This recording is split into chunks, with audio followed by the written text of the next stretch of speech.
Right, let's continue with the tutorial series. So we're back here on the tactical map. I'm just going to use this button down here to see what units I haven't moved that have action points available.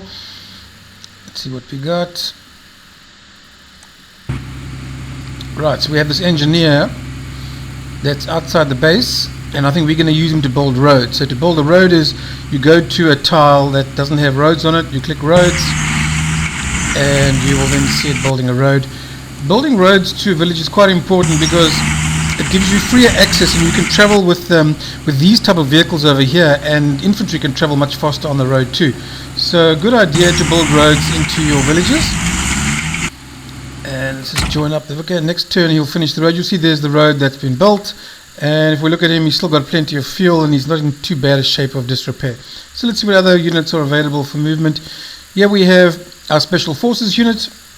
And if we look at our Air Force unit, you'll now notice our Air Force officer, the strike plane and the recon plane was used last turn, or they were already used this turn, so they're in a red light.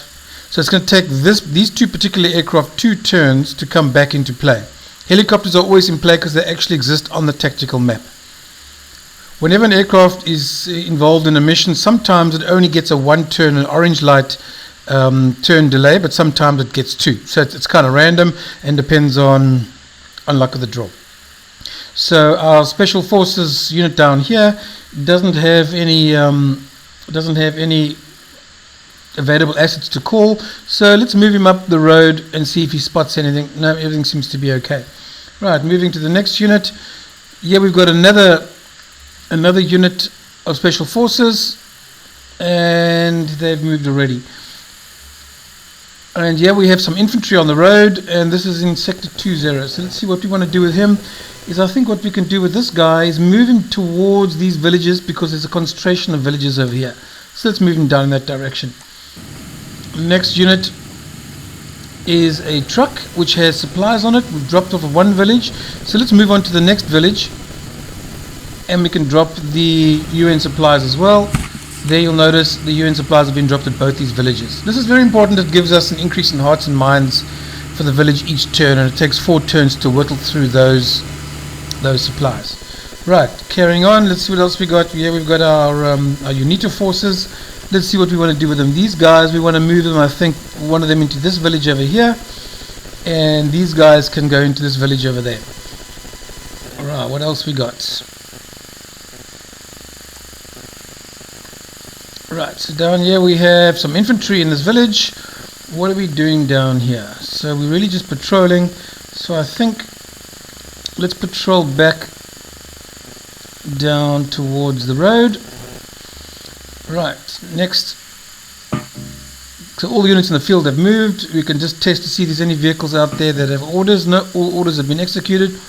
So we come to the end of this turn. Let's just do a quick look at our health status. Here you can see we now have 1 clinic operational, which has 4 units of supply. The other 2 haven't been built yet. We have 2 new medical cases, and we have active 2, so nothing too serious. And our overall, we haven't built any water towers yet, and our overall disease control is pretty good. It's below 50, so that looks okay. As I mentioned, our Air Force officer is reporting that the helicopter is available, but the other 2 aircraft aren't at the moment. We can look at our administration costs. This is the political points that we spent in the last turn. You can see that is what it's costing us to keep a standing army. So any unit that is in the game, other than a conscript or a reservist, has a fee attached to it for keeping it in the game. So you've got to be careful about who and what you keep in the game. Aircraft and helicopters are pretty expensive. Helicopters are generally very expensive. It was a resource that South African Defence Force didn't have a lot of, so it's going to penalise you if you keep a lot of helicopters in the field, especially if you don't use them. If we look at our organogram, we can see that we've got these 4 mobile units in the field.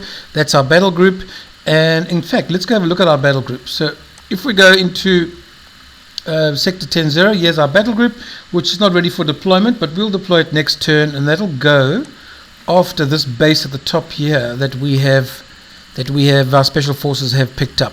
So whenever you get a base detected in Angola, it's a good idea to send a battle group in there and go and sort it out. Right, so then let's just end turn. Let the AR do its stuff. Right, so all this is reporting as the only major incident is the low sector base supplies reported. So if we look at our supply office, it'll show you in red bases that are currently out of certain resources. So the sector 10 base has no ammunition or rations in stock or no spares. The reason why that has probably been eaten up like that is because when you build a battle group, it costs 5 spares, 5 ammunitions, and 5 medical supplies to actually construct or get the battle group up. Right, so talking about battle groups, let's go and sort the battle group out right from the start. Here we have the base sector 10. You'll notice there is a South African Medical Services flag flying, and that indicates that there is an ambulance present in the base, and then also you then get a hospital.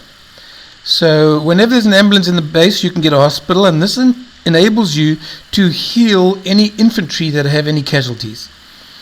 Over here you've got a workshop, a vehicle repair unit in the field. Then you'll also get this appearing, which is a workshop, which means you can now repair vehicles up to 100%. So for example, if I click on this vehicle, it goes all the way.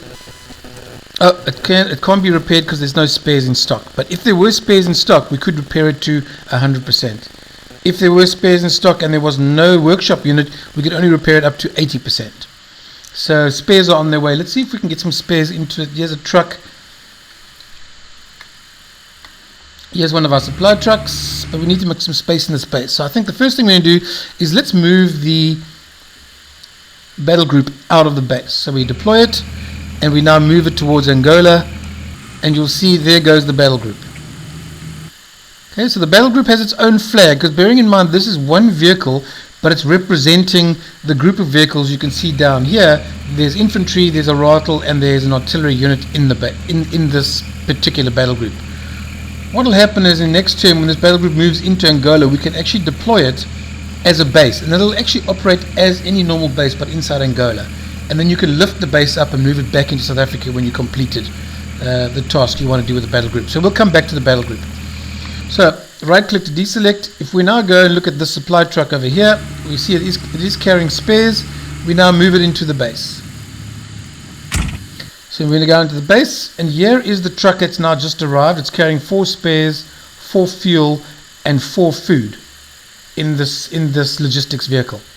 To empty the cargo, we go to the button on the right hand side, which is unload cargo, and that'll empty these resources into the base setup.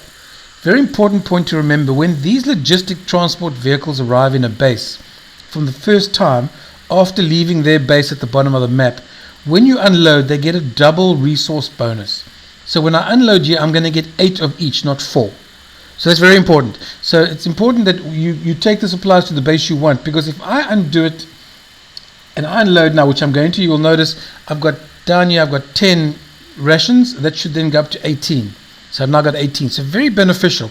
If I load up now, say for example, I load 4 resources and I take it to another base. When I unload it, I'm only going to get 4. So you get a double bonus when you're bringing it directly from the stores. To empty a container that's already loaded, all you have to do is just click on it and it'll empty it and put it back into the base. Okay, so this is the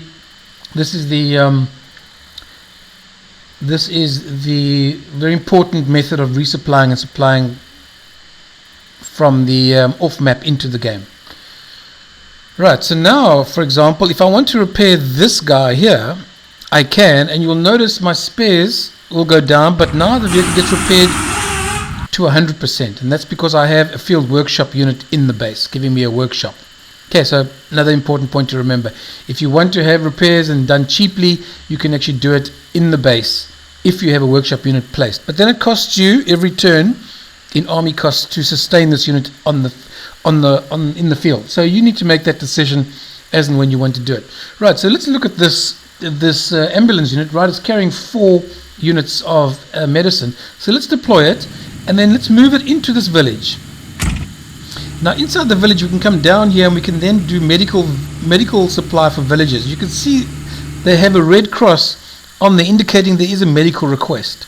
So by clicking on the ambulance and clicking on that, you'll notice that you will then supply that village with medical supply. That will increase your political points. It will increase the hearts and minds in the village. And if we now go to our medical officer, you can see that our active cases are only 3 now as opposed to 4. So very important to use your ambulances. It's more effective to use them to dispense medicine in a clinic, but when they are so far apart, generally an ambulance is going to be used. So I would now then take this ambulance and move it on to the next village that's requesting medical. If you go to a village that's not requesting medical, there's nothing you can do. Right, so moving on, let's see what else we've got going on here in Sector 10. Here we've got our Casper, which is a motorized infantry unit. Let's take him into the village and see if he can pick up any intelligence. Locals uncooperative, over. Right, so what this is telling me is that the villages are uncooperative. So the hearts and minds in this village, if it was lower than 50, that flag would change in the village to indicate what faction they're currently supporting. So this still indicates that the village is at least a 50-50 type of village, and they're just not willing to share information with you. Sometimes villages give you information of exactly where the enemy is in the area, and then you can act upon it. Not in this case. So let's take this vehicle and let's take him back towards the road. Okay, so moving around, we've got the battle group up there, which we've already moved. And we look around and we've got this guy which is building roads. So let's complete the road network. And he builds the road and you will now see the village is connected. And now if I move the unit into the village, I can now use this key down here and I can build a water tower. Now you'll see there's the water tower that's been built, and what this does is on every turn that the water tower is operational, it will slowly bump up the hearts and minds in that village. So something to bear in mind. And if you mouse over the village, you'll see down the bottom there's now a water tower icon on the bottom right and the state of repair of that water tower. So you need to make sure that when you do water towers, you keep them maintained. You can keep track of your water towers by clicking on your medical officer, and here you can see we now have 1 water work out of 15. So our coverage is 1 out of 15. There's nothing that needs maintenance, and there's none of them that are out of order. So everything looks pretty good as far as water works concerned.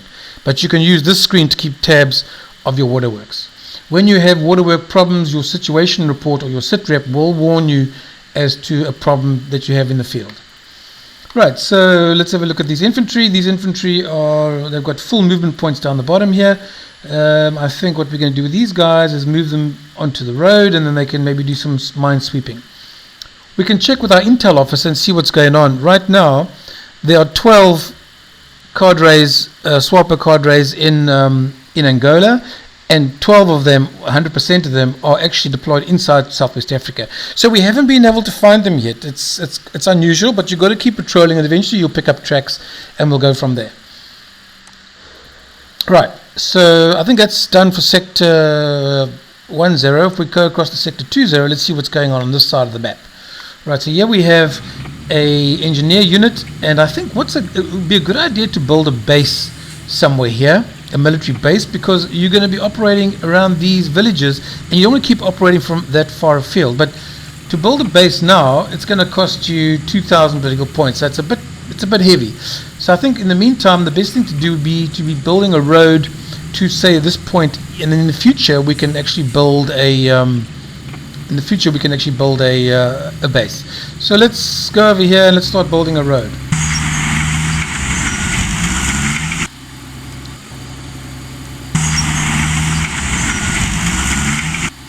Right, so that's got that started. I've got this infantryman with full movement points, and let's move him towards the middle of the field where we're going to build the base. Ultimately, we want to build a base somewhere in this area over here.